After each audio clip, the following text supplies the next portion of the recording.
darker the night, the deeper the secrets hidden within. नमस्कार और the deep dive में आपका स्वागत है। नमस्कार। आज हमारे पास एक श्रोता ने कुछ बहुत ही दिलचस्प स्रोत भेजे हैं। हाँ, कुछ ऑनलाइन लेख हैं, फोरम की बातें हैं और एक पत्रकार के नोट्स भी हैं। और ये सभी एक बहुत ही चौंकाने वाली कहानी की तरफ इशारा करते हैं। भारत का अपना फिलाडेल्फिया एक्सपेरिमेंट। ये एक ऐसी कहानी है जो पिछले कुछ सालों से इंटरनेट पर काफी घूम रही है। किस बारे में है ये? एक भारतीय नौसैनिक जहाज के बारे में जो रहस्यमयी तरीके से गायब हो गया और फिर भयानक नतीजों के साथ वापस भी आया। बिल्कुल। तो ठीक है, आज का हमारा मिशन यही है, इन सभी स्रोतों के दावों की परतें खोलना। हम देखेंगे कि इसमें सच कितना है, कितना विज्ञान है और कितनी सिर्फ एक अच्छी तरह से बनाई गई कहानी।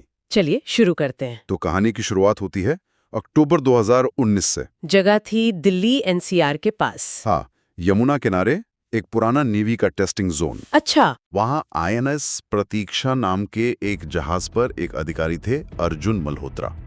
वो एक दूसरे जहाज को देख रहे थे, आईएनएस राहगीर को। हाँ, आईएनएस राहगीर। और वहीं से सब कुछ अजीब होना शुरू हो जाता है। क्या हुआ था? बताया गया है कि राहगीर के सारे क्रू को डेक के नीचे बंद कर दिया गया। बंद कर दिया गया? क्यों? पता नहीं। और फिर जहाज के चारों ओर एक अजीब सी हरी धुंध फैलने लगी। हरी धुंध? हाँ, और उसके ठीक बाद एक बहुत तेज रोशनी हुई और जहाज गायब हो गया। पूरी तरह गायब? पूरी तरह से, एकदम सन्नाटा। फिर कुछ मिनटों बाद एक और तेज रोशनी हुई और जहाज वापस आ गया ठीक उसी जगह। लेकिन जब बचाव दल जहाज पर पहुंचा तो वहां का मंजर बहुत ही भयानक था। और यही इस पूरी कहानी का सबसे बड़ा दावा है। हाँ।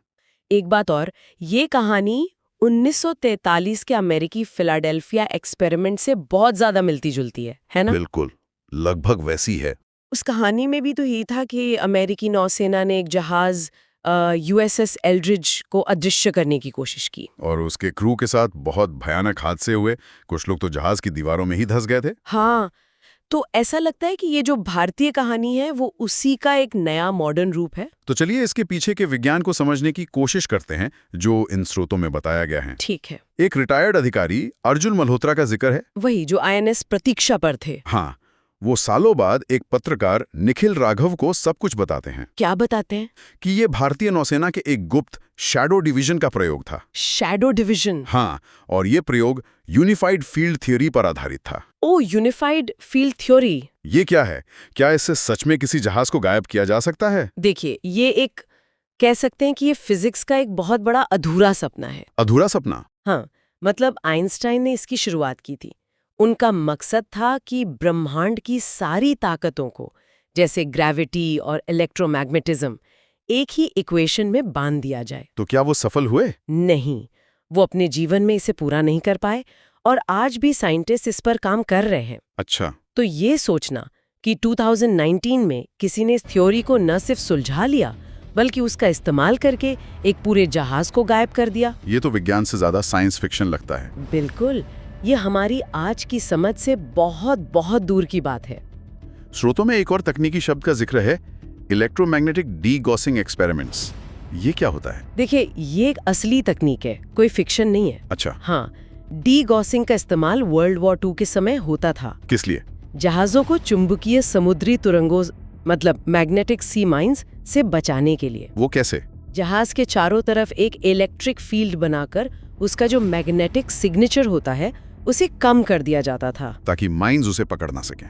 हाँ, ये एक तरह की स्टेल्थ तकनीक है, लेकिन ये जहाज को आंखों से गायब नहीं करती, सिर्फ चुंबकीय रूप से छिपाती है। तो कॉन्स्पिरेसी थियरीज ऐसे ही काम करती हैं।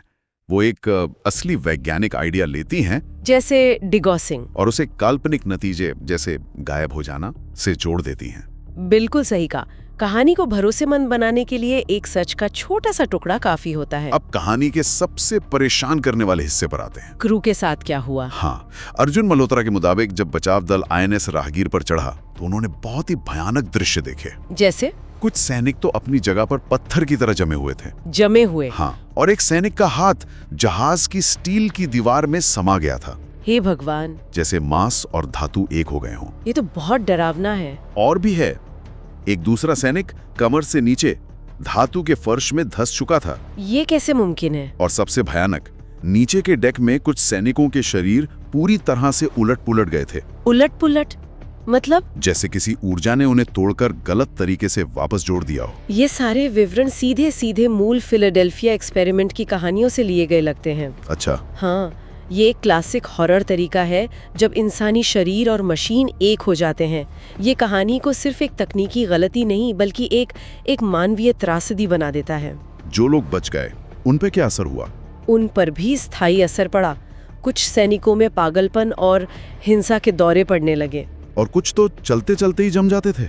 और कुछ तो बस हवा में गायब हो जाते थे। हाँ, एक नाविक के बारे में कहा जाता है कि उसे चंडीगढ़ में एक दीवार के आर पार जाते देखा गया। सच में? और फिर वो कभी नहीं मिला। देखिए, यहाँ कहानी भौतिकी के सारे नियम तोड़ देती है। एक इंसान का दीवार से गुजरना। Quantum tunnelling. हाँ, क्वांटम टनलिंग, ये छोटे कणों के लिए तो शायद मुमकिन हो, लेकिन एक पूरे इंसान के लिए इसकी संभावना लगभग शून्य है। मतलब ये कहानी को फैंटेसी बना देता है। बिल्कुल। एक और बहुत ही अजीब घटना का जिक्र है। क्या? एक सैनिक फ्रीज की हालत में अचानक जलने लगता है। जलने लगता है? और उसका शरीर बिना राख बने 18 दिनों तक जलता रहता है। ये तो स्पॉन्टेनियस ह्यूमन कंबशन जैसा लग रहा है। हाँ, वही तो। यहाँ कहानीकार ने अलग अलग पैरानॉर्मल आइडियाज को एक ही कहानी में मिला दिया है ताकि रहस्य और गहरा हो जाए। अर्जुन मल्होत्रा का मानना था कि ये कोई दिमागी बीमारी नहीं थी। तो फिर क्या था? वो कहते थे कि उन सैनिकों के शरीर का दुनिया की आवृत्ति से तालमेल टूट गया था। आवृत्ति से तालमेल टूटना? हाँ, उनका दावा था कि जहाज सिर्फ गायब नहीं हुआ था बल्कि किसी और जगह गया था। किसी और जगह मतलब टेलीपोर्टेशन। हाँ, कुछ सैनिकों ने होश में आने पर कहा कि वो कुछ पलों के लिए सैकड़ों किलोमीटर दूर हैदराबाद के नौसैनिक यार्ड में पहुंच गए थे। तो अब इसमें टेलीपोर्टेशन भी आ गया।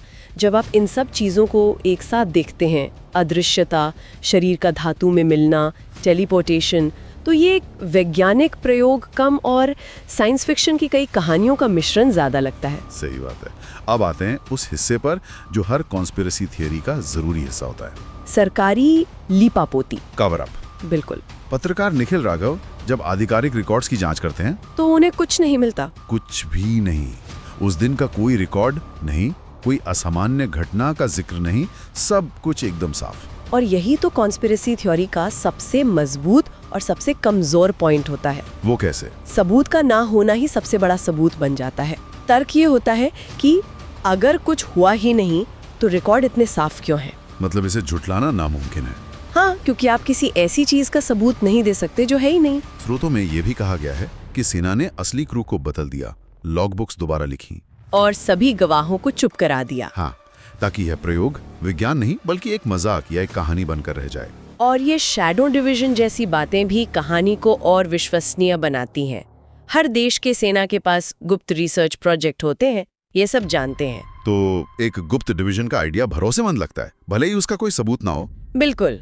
तो इन सभी स्रोतों को देखने के बाद हम क्या कह सकते हैं? एक तरफ एक रोमांचक डरावनी कहानी है और दूसरी तरफ विज्ञान और तर्क है जो इन दावों को लगभग नामुमकिन बताता है। मुझे लगता है कि हम ये कह सकते हैं कि इंडियन फिलाडेल्फिया एक्सपेरिमेंट एक आधुनिक मिथक है। हाँ। जो एक पुरानी अमेरिकी कहानी से प्रेरित है। हाँ, जिसने भारत के हिसाब से नए नाम और जगह ले ली हैं।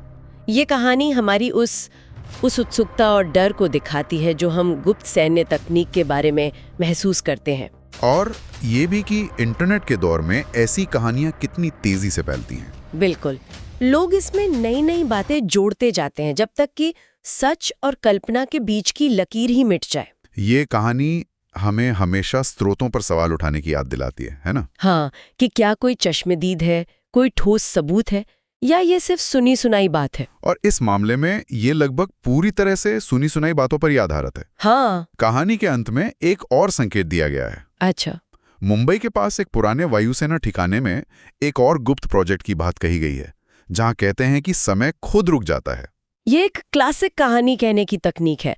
एक रहस्य को खत्म किए बिना एक और रहस्य की ओर इशारा कर दो, ताकि सुनने वाला कहानी से जुड़ा रहे और उसे लगे कि एक बहुत बड़ी सच्चाई है जो अभी सामने आनी बाकी है।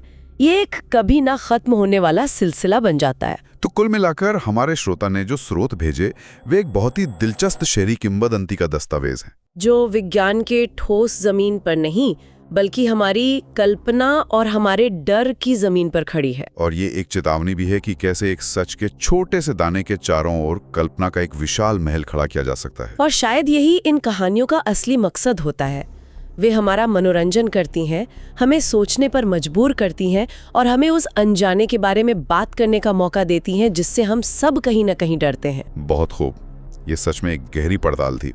तो श्रोताओं के लिए एक अंतिम विचार छोड़ते हैं। जरूर। जिस तरह ये कहानी दशकों पुरानी अमेरिकी किंवदंती का भारतीय रूपांतरण है, क्या ये मुमकिन है कि भविष्य में हम और भी प्रसिद्ध वैश्विक मिथकों के स्थानीय संस्करण देखें?